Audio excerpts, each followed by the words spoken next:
भारत के किसानों ने कुछ ऐसा किया कि नासा के वैज्ञानिक भी हैरान हो गए। दरअसल उत्तर भारत में पराली जलाने का तरीका कोई नया नहीं है, लेकिन स्मार्ट किसानों ने कुछ ऐसा किया कि यह तरीका अब पहले जैसा नहीं रहा। पराली से धुआं तो उठ रहा है, लेकिन सैटेलाइट में नहीं आ रहा और सैटेलाइट की आंखों से कई बार बचकर निकल रहा है। सवाल यही है कि आखिर ये गेम क्या है, निगरानी में क्या चूक हो रही है और इसका असर हवा पर कितना खतरनाक है। नमस्कार, मैं राहुल अवस्थी और आप देख रहे हैं भारत अपडेट। उत्तर भारत में अक्टूबर से दिसंबर के बीच पराली जलाना कोई नई बात नहीं है। पंजाब, हरियाणा, उत्तर प्रदेश और मध्य प्रदेश में धान की कटाई के बाद खेतों में आग लगाई जाती है। इस आग का धुआं दिल्ली, एनसीआर समेत पूरे उत्तर भारत की हवा को जहरीला बना देता है। अब तक माना जाता था कि किसान दोपहर के वक्त करीब 1 से 2 बजे के बीच पराली जलाते हैं और इसी समय नासा के MODIS जैसे सैटेलाइट धरती की निगरानी करते हैं और आग के आंकड़े जुटाते हैं। लेकिन अब तस्वीर बदल रही है, क्योंकि किसान स्मार्ट हो गए हैं। नासा से जुड़े वैज्ञानिक हिरेन जेठवा के मुताबिक किसान अब पराली शाम 4 बजे से 6 बजे के बीच जला रहे हैं और इसका नतीजा यह हुआ कि कई आग सैटेलाइट रिकॉर्ड में दिख ही नहीं पाती हैं। यानी खेत में आग जलती रहती है, लेकिन ऊपर से देखने पर तस्वीर साफ ही नहीं होती और सैटेलाइट में आती ही नहीं है।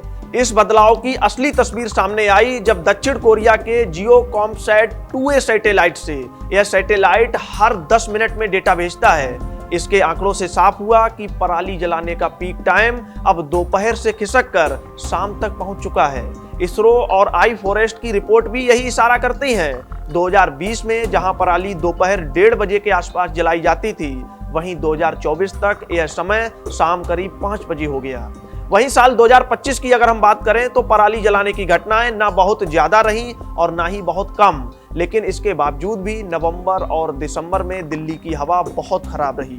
कई दिनों तक AQI 400 से ऊपर पहुंच गया और कहीं कहीं तो 500 के पार चला गया। स्कूल बंद करने पड़े, निर्माण कार्य रोकना पड़ा और लोगों को घरों में रहने की सलाह दी गई। वैज्ञानिक बताते हैं कि शाम के वक्त जली हुई पराली ज्यादा खतरनाक होती है, क्योंकि रात के समय हवा की ऊंचाई कम हो जाती है और हवाएं भी धीमी पड़ जाती हैं। ऐसे में धुआं ऊपर नहीं जा पाता और जमीन के पास ही फंसा रह जाता है और फिर सुबह होते होते प्रदूषण और ज्यादा गंभीर हो जाता है।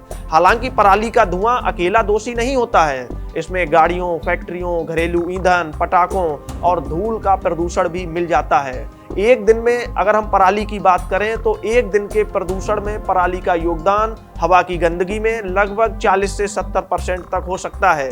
पूरे सीजन में यह औसतन 20 से 30% रहता है। जब इसमें गाड़ियों, फैक्ट्रियों, घरेलू ईंधन और धूल का प्रदूषण मिल जाता है तो हालात और ज्यादा बिगड़ जाते हैं। विशेषज्ञ कहते हैं कि किसान नासा को चकमा देने के लिए नहीं शाम को पराली जला रहे हैं, बल्कि स्थानीय प्रशासन जुर्माने और कार्यवाही से बचने के लिए पराली जलाने का समय बदल रहे हैं।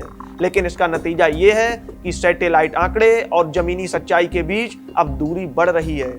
यही वजह है कि वैज्ञानिक मान रहे हैं कि पराली जलाने का ये टाइमिंग गेम वायु प्रदूषण की लड़ाई को और मुश्किल बना रहा है। अगर निगरानी और समाधान दोनों को मजबूत नहीं किया गया तो आने वाले सालों में हवा और भी ज्यादा जहरीली हो सकती है।